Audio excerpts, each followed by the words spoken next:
15장 11절부터 14절까지 한 절씩 교독하시고 14절은 함께 합독하겠습니다. 또 이르시되 어떤 사람에게 두 아들이 있는데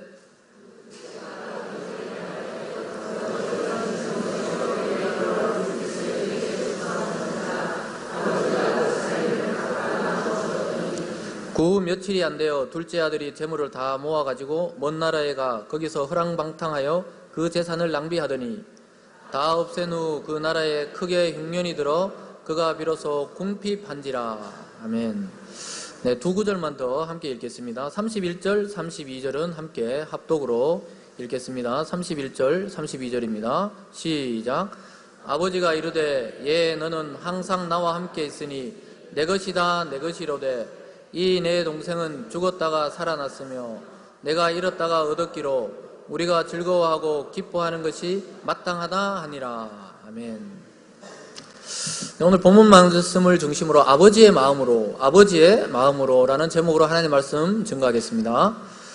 여러분, 부모의 눈에는 그 수많은 아이들 중에 자기 자녀가 아주 남다르게 보입니다.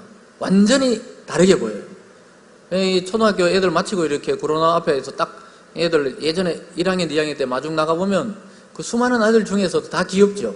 근데 자기 자식이 딱 나올 때 보면 완전히 다른 애들은 안 보이고 자기 자식만 딱 보입니다. 그런 기분을 여러분 아마 느껴보셨을 거예요. 부모님들은 아마 다 그렇게 느껴보셨을 것입니다. 그래서 그 자녀가 있다는 그 자체만으로 때로는 그 충만한 기쁨을 얻게 됩니다. 내 딸이구나, 내 아들이구나. 이 자체만으로. 그러니까 잠시 학교에 떨어졌다 만나는데도 그렇게 반가운 것입니다. 그래서 여러분, 그러나 그것을 느낄 때 되면은 어떻게 되냐면, 나의 부모님도 이렇게 키웠겠거니, 이제 그때쯤 돼서 조금씩 생각을 해보게 됩니다. 그래서 그때 돼서 이제 부모님의 마음, 또 아버지의 마음이 이렇겠구나, 또 엄마의 마음은 또 이러셨겠구나, 이런 생각들을 조금씩 하게 되는데, 그때 보면 나의 부모님은 이미 늙어 계시고, 또 우리는 또 우리 자식들을 키워야 되고, 이런 이제 중간적인 위치가 되는 것입니다. 근데 신앙에 있어서도 우리 하늘 아버지, 하나님 아버지, 그 아버지와의 우리의 관계가 때로는 이와 비슷할 때가 많습니다. 그러니까 이 자식이 생각하는 부모와 부모가 자식을 생각하는 마음은 굉장히 다르다는 것을 부모가 되어봐서 그것을 느끼는 것입니다. 이 아이가 아팠을 때 정말 가슴 아픈 것, 또 이 아이가 집을 나갔을 때 죽었나 살았나 걱정하는 그 마음. 그러니까 부모가 되어보니까 이런 애들이 나가서 그냥 연락도 없고 이러면 어떻게 하나, 이런 생각들을 해보게 됩니다. 근데 하나님 아버지도 죄인인 인간을 바라볼 때 이와 비슷한 면이 많으시다는 겁니다. 그래서 여러분, 신앙은 언제든지 우리는 생각을 바꾸는 생각 바꾸기입니다. 관점을 바꾸는 것입니다. 또 세계관을 완전히 바꾸어버립니다. 육의 생각을 영의 생각으로, 또 땅의 생각을 하늘의 생각으로, 또 인간적인 생각을 성경적인 생각으로 바꾸는 것이 바로 우리가 믿고 있는 이 신앙입니다. 그래서 여러분, 우리 자신의 눈이 굉장히 잘 보는 것 같아도 많은 것을 놓치고 살아간다는 것을 생각할 필요가 있습니다. 여러분, 자기가 보고 싶은 면만 보는 경향이 사람마다 있게 됩니다. 그래서 여러분, 때로는 가끔씩 완전히 내 생각이 틀렸다, 이런 관점으로 한번 바라볼 필요가 있는 것입니다. 내가 보고 있는 것이 이게 참인지 이게 거짓인지 뒤집어 볼 필요가 있어요. 신앙의 세계는 여러분 고정된 이론이나 틀이 아닙니다. 살아 움직이는 아주 역동적인 세계입니다. 지난주와 이번 주와 똑같지 않습니다. 어제와 오늘이 똑같지 않은 것입니다. 여러분, 그래서 어제의 생각으로 오늘을 바라보면 잘못 볼 수가 있는 것입니다. 현재 우리의 믿음에 대해서도 여러분 깊이 생각해보고 또 따져보고 자기 그 신앙을 살펴볼 필요가 있는 것입니다. 그래서 개인의 신앙을 좀 점검해 볼 필요가 있어요.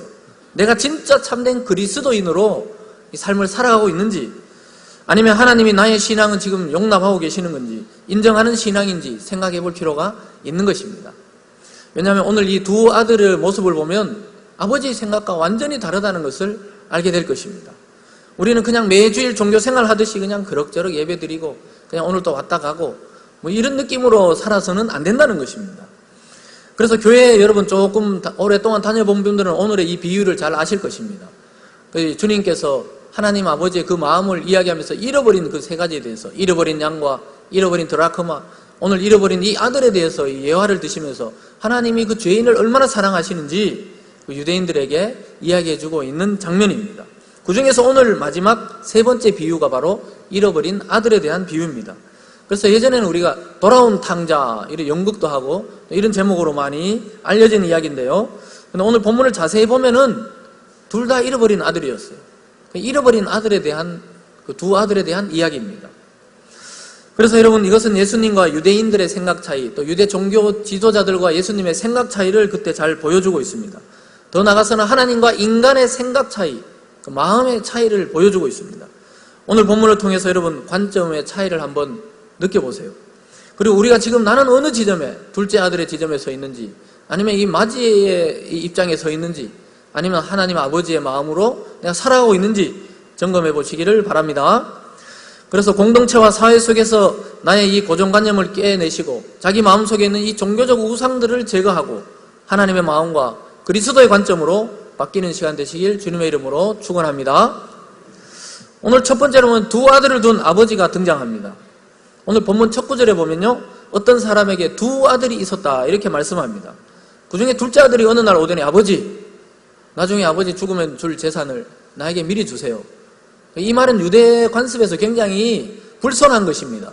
왜냐하면 그 당시에 유대인들은 아버지가 죽기 전에 또 죽을 때 남겨주는 것이 유산인데, 이렇게 살아 계실 때 와서 아버지 재산을 주세요, 이것은 아버지 빨리 죽으세요, 이 말하고 똑같기 때문에 굉장히 불손한 행동이었습니다. 그런데 어쨌든 몫을 미리 달라고 그럽니다. 그런데 아버지가 또 각각 그 몫을 나눠줍니다. 여러분, 여기서 알 수 있는 것은 둘째 아들만 재산을 가지고 날아간 게 아니고 첫째 아들에게도 이미 이때 각각 재산을 나누어 줬다는 것입니다. 그래서 마지들은 보통 배를 받습니다. 만약에 재산이 3개라 그러면은 1개는 둘째 주고 2개는 마지가 받았어요. 마지가 더 받았어요, 사실. 각각 나누어 줬습니다. 11절과 12절입니다. 또 이르시되 어떤 사람에게 두 아들이 있는데 그 둘째가 아버지에게 말하되, 아버지여 재산 중에서 내게 들어올 분깃을 내게 주소서 하는지라. 아버지가 그 살림을 각각 나눠 주었더니, 이미 주었다는 것입니다. 그러니까 마지에게도 줬던 거예요. 이 관점을 좀 생각하시면서 오늘 말씀을 따라가야 나중에 이해하시기가 쉽습니다. 그래서 여러분, 이 탕자의 비유라기보다는 두 아들을 둔 아버지의 비유다, 이렇게 하는 것이 좀 적절한 것 같습니다. 그래서 둘째 아들에게만 초점을 맞추지 마시고 오늘 좀 첫째 아들에게 초점을 맞추면서 나의 지금 신앙 상태와 내가 이 세상을 바라보고 하나님을 바라보는 관점이 지금 어떻게 되어 있는지 좀 점검을 하겠습니다.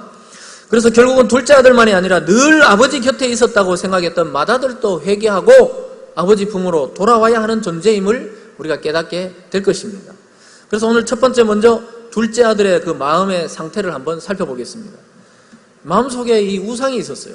자기 성공에 대한 우상, 나중에 망하고 나서는 자존감이 너무 떨어져서 너무 낮아진 또 마음, 그러니까 계속해서 종의 마인드를 품고 아버지에게 돌아오게 되는 모습을 보게 됩니다.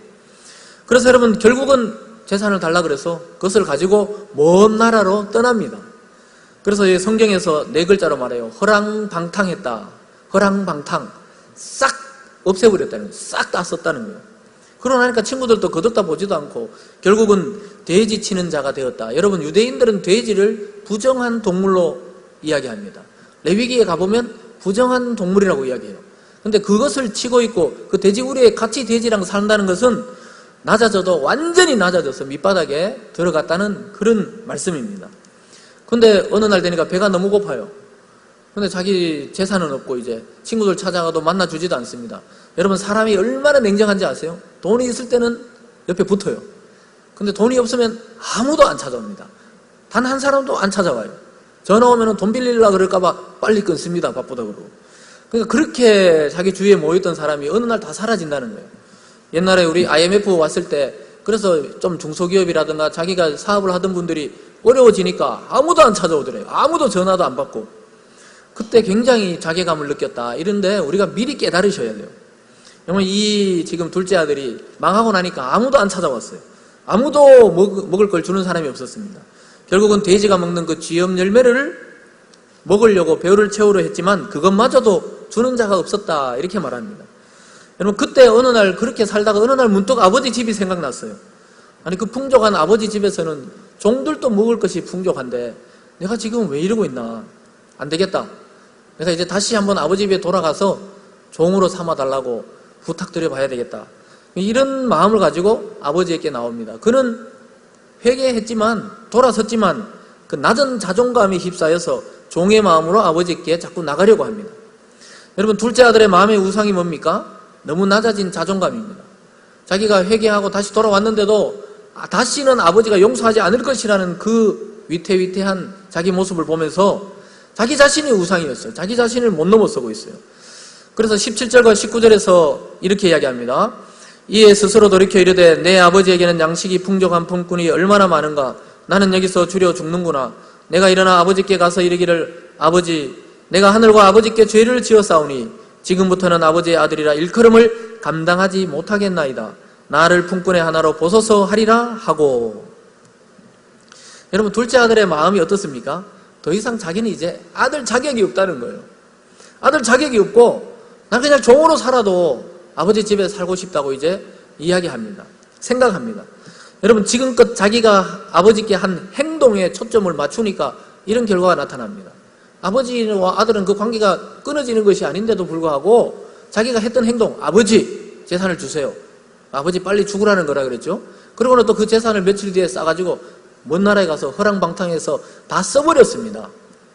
그러고 나서 생각한 게 뭐냐, 자기의 비참함을 깨닫고 돌아오긴 돌아왔지만 자존감이 회복이 안 되는 겁니다.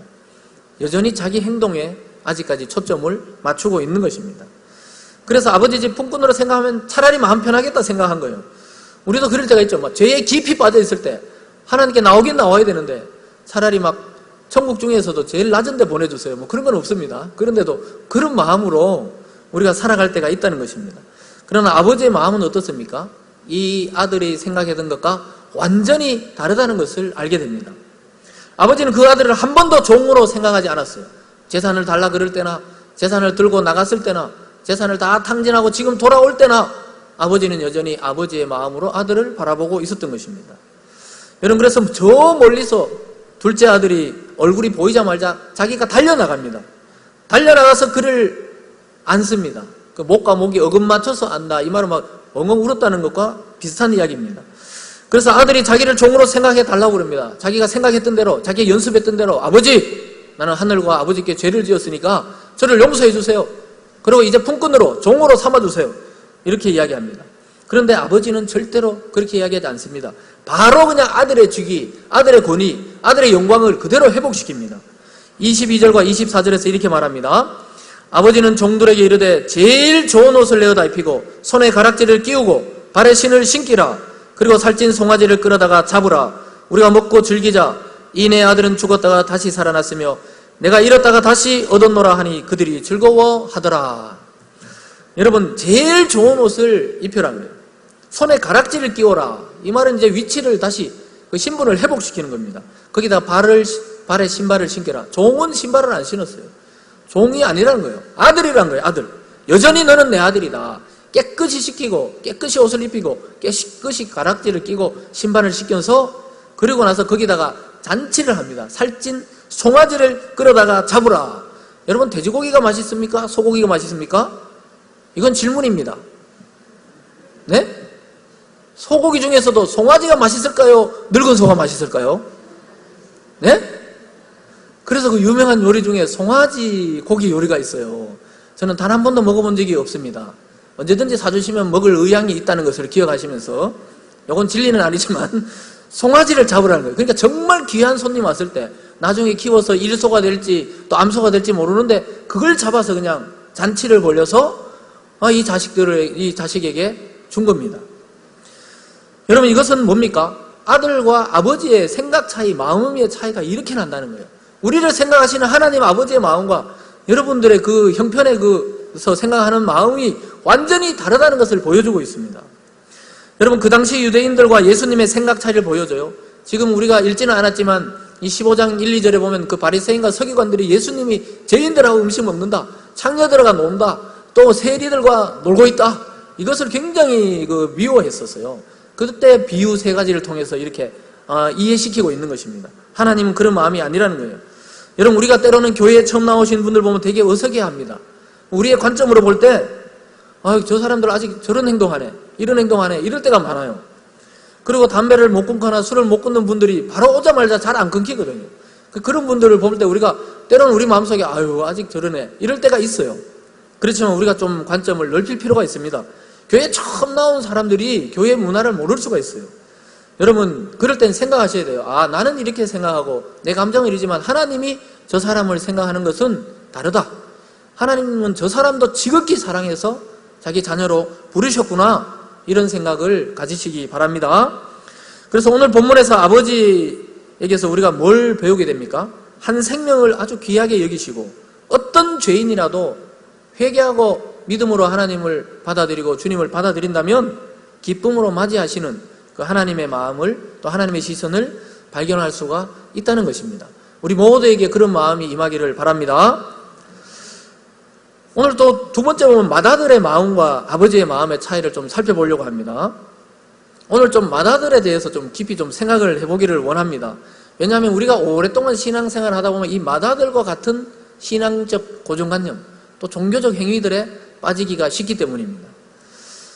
여러분, 이 맏아들은 자기 의, 자기 행위, 또 자기 노력, 자기가 또 철저하게 율법을 지키는 데 대해서 깊이 자부심을 가지고 있었어요. 그것이 넘어서서 나중에 교만해져 버렸습니다. 그래서 유대인들을 지금 지칭하고 특별히 바리새인과 서기관이 옆에 지켜보고 있을 때 예수님이 이 비유를 하고 있습니다. 여러분, 그래서 맏아들의 시선이 얼마나 아버지와 사뭇 다르고 또 너무나 어긋나 있는지를 우리가 생각해 볼 필요가 있습니다. 예수님과 유대인의 죄인을 바라보는 그 관점의 차이입니다.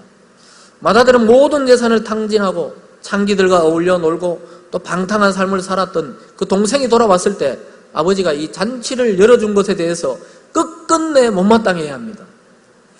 여러분, 그도 결국은 둘째 아들만이 아니라 이 사람도 자기 행위에 초점을 두고 있는 것입니다. 완벽한 순종을 했다고 자기는 이야기해요. 관계의 문제인데요. 여러분, 구원은 관계의 문제입니다. 하나님과 우리의 관계의 문제인데 자꾸 행위를 따지기 시작해요. 그러게 십상이거든요.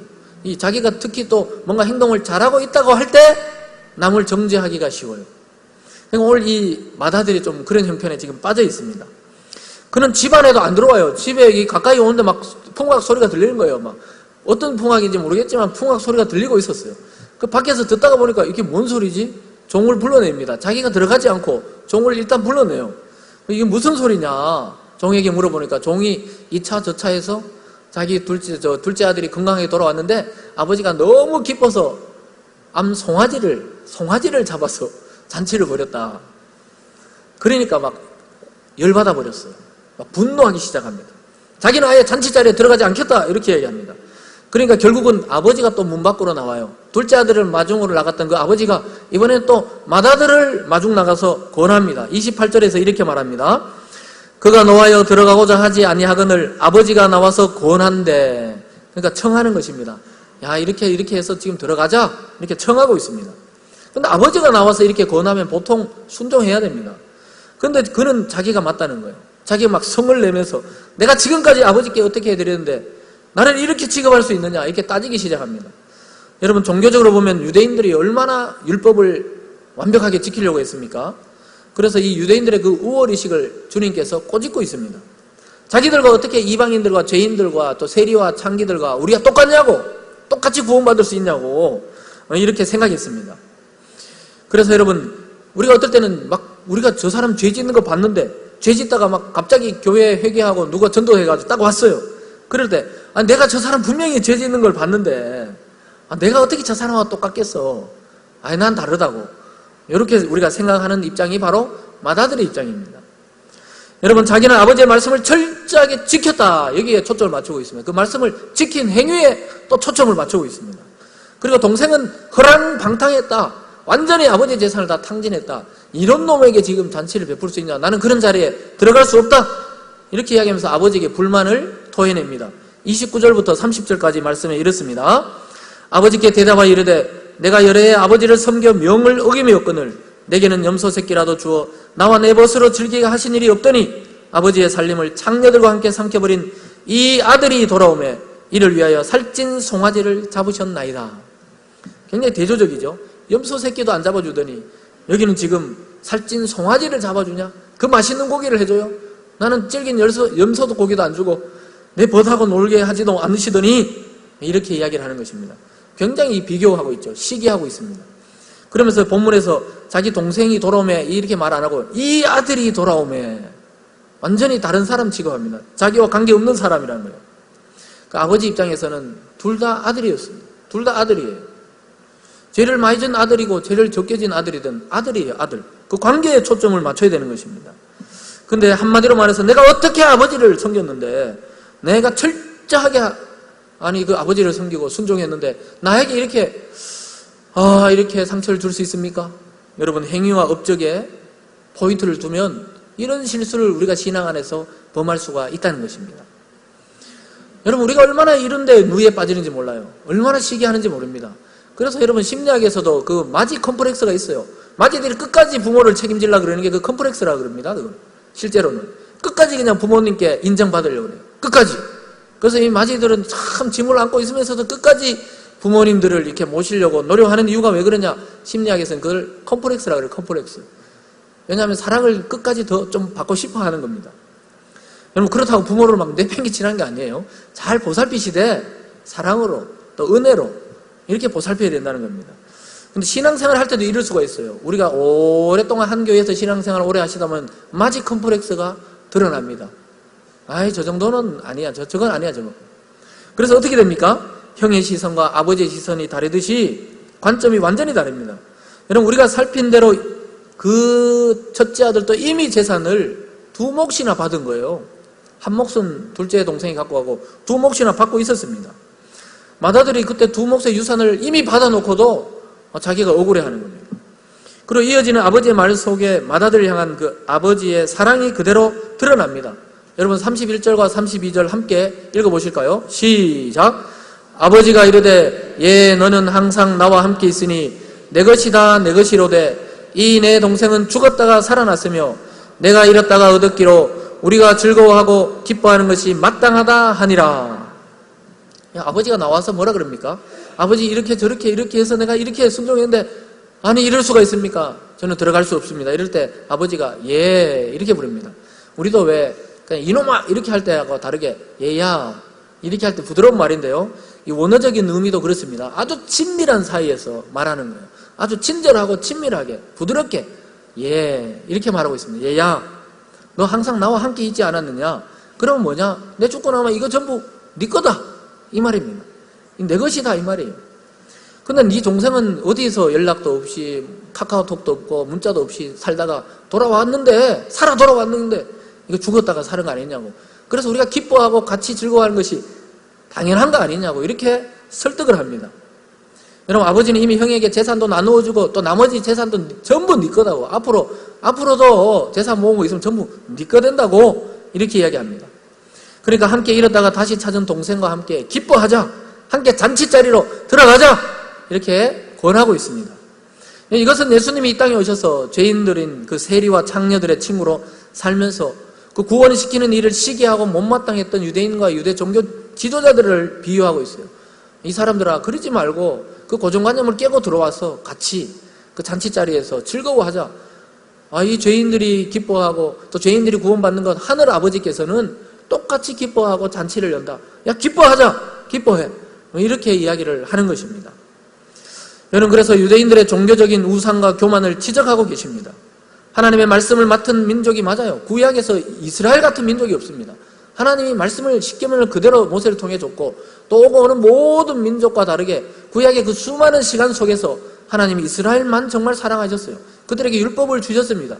가장 위대한 하나님의 사랑을 받은 민족이에요. 그런데 너희 다 가졌으면서도 이 죄인들은 아무것도 안 가지고 있고 이제 구원의 은혜를 받았는데 그게 이해가 안 되냐고 지금 말씀하고 있는 것입니다.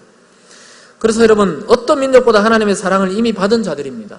그렇기 때문에 죄인들인 또 이방인들이 구원을 받을 때 같이 잔치를 하자는 거예요. 같이 그냥 이 하나님 앞에 오는 은혜를 누리자는 겁니다. 그런데 자기들은 다르다고 자꾸 생각했어요. 그래서 여러분, 기도할 때도 그렇게 기도했었습니다. 저 죄인과 나는 다릅니다. 그러면서 두 손을 벌려서 기도했다고 유대 종교 지도자들이 그렇게 기도했다고 이야기합니다. 자기들의 특권을 놓치고 싶지 않았던 것입니다. 맏아들은 항상 아버지 곁에 있었지만 역시 그도 가까이 있었지만 잃어버렸던 아들입니다. 아버지의 마음과 완전히 다른 마음으로 그는 살고 있었습니다. 여러분, 그조차도 돌아와야 되는 아들이었어요. 아버지 옆에 같이 밥을 먹고 같이 이야기를 하고 같이 나누고 있었지만 마음은 완전히 거리가 멀어져 있었습니다. 돌아와야 하는 아들입니다. 둘 다 돌아와야 돼요. 그리고 회개하고 기쁨으로 잔치자리에 들어가 그 둘째 아들과 또 아버지와 함께 잔치를 누려야 되는 것입니다. 사랑하는 여러분, 오늘날 여전히 교회 안과 밖 이 두 지점 모든 곳에서 복음이 필요합니다. 우리는 때로는 믿지 않는 저 밖에 있는 사람들에게만 예수 그리스도 이름이 필요하고 복음이 필요하다고 생각하지만 여전히 나에게도 우리에게도 예수 그리스도가 필요한 것입니다. 그래서 예수님은 당시 유대인과 이방인 모두에게 복음이 필요하다고 말씀하고 있습니다. 맏아들 같았던 유대인들에게 하나님은 모든 것이 너희들 것이 아니었냐고 이렇게 말씀합니다. 여러분, 우리 공동체에 적용해 볼까요? 이미 오랫동안 교회와 공동체를 섬긴 사람들이 여러분 착각하는 경우가 있어요. 이미 복음을 다 알고 또 교회의 구조를 다 아는 것처럼 생각합니다. 그리고 사람들에 대해서 사랑으로 이렇게 베풀고 받아야 되는데 많은 것을 판단하는 자리에 서버립니다. 여러분, 그런 누를 경계하셔야 됩니다. 여러분, 우리는 다 알지 않습니다. 복음은 날마다 새롭게 우리 안에서 발견되어져야 정상입니다. 여러분, 오늘 갓 회개하고 예수님을 믿은 사람이든 아니면 30년, 40년을 믿은 분들이든 하나님의 복음은 여전히 동일하게 필요한 것입니다. 자기 자신에게 날마다 필요한 것입니다. 그래서 여러분, 갓 회개하고 교회로 온 사람들은 마치 둘째 아들처럼 굉장히 자존감이 낮아져 있을 수 있어요. 진짜 자기의 죄와 그리스도를 깨닫고 이렇게 회개하고 돌아온 새신자들이 있다면 그는 정말 자기가 몸둘 바를 모르고 있는 거예요. 교회에 어떻게 행동해야 되는지 잘 모릅니다. 그런 분을 볼 때 우리가 혹시 실수하더라도 저렇게 하면 안 된다고 그러지 말고 조용히 기도하고 조용히 건면하고 또 함께 이 방식을 가르쳐주면서 신앙인으로 자리 잡고 나가도록 도우셔야 됩니다. 판단하지 말고 사랑해줘야 되는 대상입니다. 그래서 여러분, 하나님의 시선을 보면 그들 둘 다 잃어버렸다가 다시 찾아야 되는 사람들입니다. 여러분, 우리도 그 아버지의 마음과 시선으로 그들을 대해야 됩니다. 관점을 바꾸시기 바랍니다. 그래서 서로가 함께 기쁨으로 잔치를 누리는 것이 바로 교회의 공동체입니다. 여러분, 우리들은 자칫하면 맏아들의 시선으로 하나님도 대할 수 있고 사람들을 대할 수도 있습니다. 하나님, 내가 그래도 이렇게 살아왔는데요. 내가 이렇게 신앙을 잘 지키면서 살아왔는데요. 이렇게 이야기하기 쉽습니다.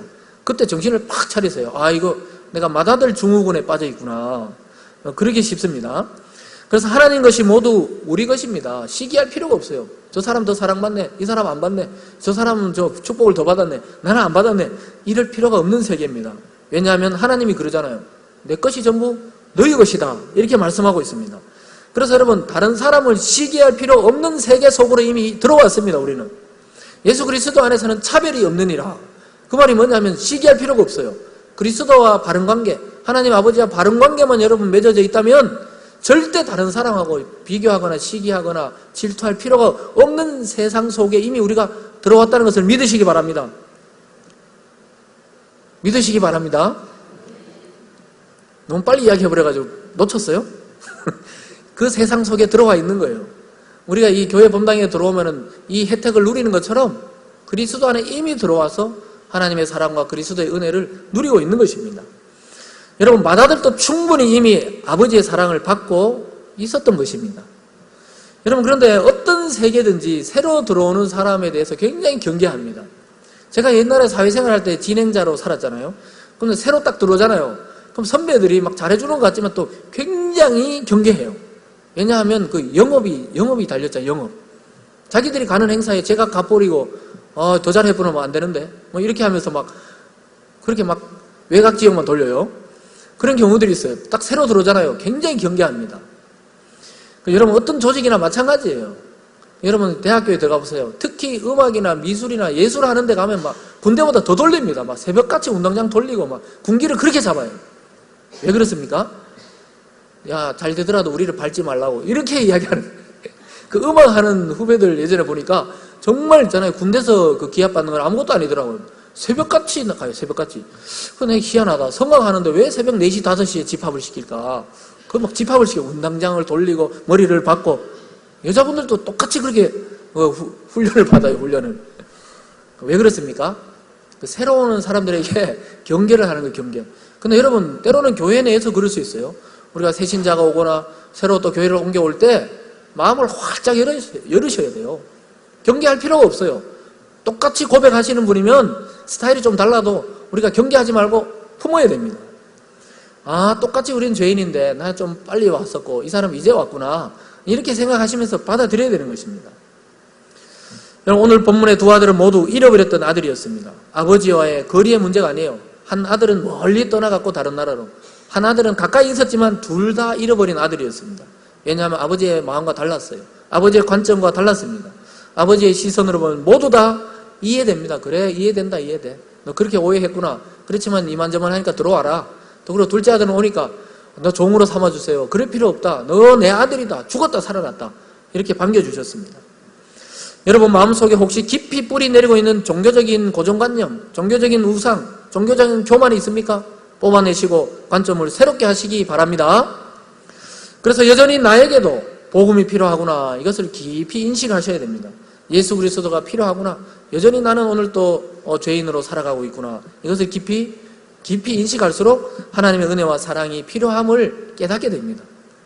여러분, 이미 신앙을 가진 우리들은 마다들과 같은 고정관념, 또 고정된 신앙을 늘 경계해야 됩니다. 내가 정규적으로 예배를 드리고 또 규칙적으로 기도를 하고 또 아침마다 큐티 생활을 하고 이런 것들을 통해서 우리가 때로는 교만의 자리로 나갈 수도 있고 또 고정적인 신앙으로 머물 수가 있습니다. 그것을 한 번은 뛰어넘어야 돼요. 새롭게 해야 됩니다. 그래서 여러분, 아버지의 시선, 하나님의 마음으로 새로운 지처들과 또 공동체의 많은 형제 자매들을 그 아버지의 마음을 좀 가지고 여러분 품으시고 사랑하시고 또 함께 기쁨으로 신앙생활 하신 여러분 되시길 주님의 이름으로 축원합니다. 기도하겠습니다. 사랑과 은혜가 풍성하신 하나님 아버지, 참으로 감사드립니다. 하나님, 오늘 두 아들을 둔 아버지의 마음처럼 하나님 아버지께서는 우리를 차별하지 않으시고 또 우리의 어떠함에 영향을 받지 않으시며 정말로 그리스도 안에 우리를 무조건적으로 사랑하시고 은혜 베푸셔서 구원해 주셨습니다. 하나님, 우리도 다른 이들과 또 새로운 새신자들을 대할 때 우리의 마음의 상태가 그러하게 도와주시옵소서. 그래서 우리 공동체 가운데 정말 서로 형제 자매로서 그리스도 안에 또 하나님 아버지 안에서 기쁨으로 서로를 섬겨나가는 아름다운 공동체 되도록 축복하여 주시옵소서. 감사드리며 예수님 이름으로 기도드리옵나이다. 아멘.